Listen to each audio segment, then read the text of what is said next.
వరాన్ని ఇచ్చిన వాళ్ళు. అయితే అమృతాన్ని ధారపోసింది ఎవరు?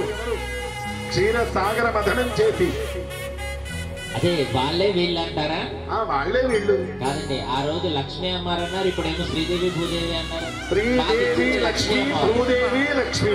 ఇక్కడ అష్టలక్ష్ములు కనపడట్లేదు. చుట్టూ చూడండి, ఆడవాళ్ళ చుట్టూ మాకు అష్టలక్ష్ములు వాళ్ళు అంగరంగ వైభవంగా ఆభరణాలు ధరించి మా అమ్మవారిద్దరినీ కూడా పట్టుకొని ఆడిస్తున్నారు.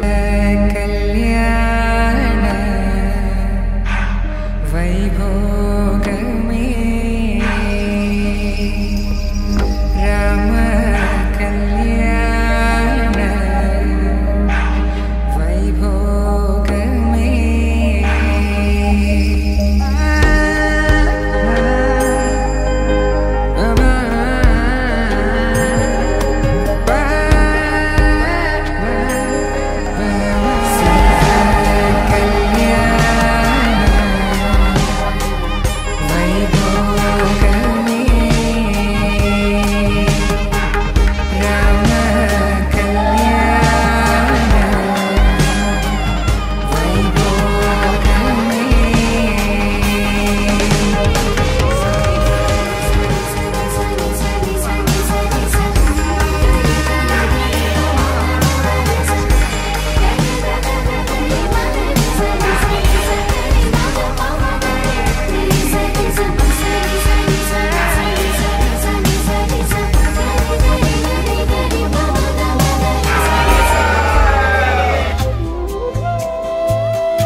ఏడుకొండలవాడ వెంకటరమణ గోవింద.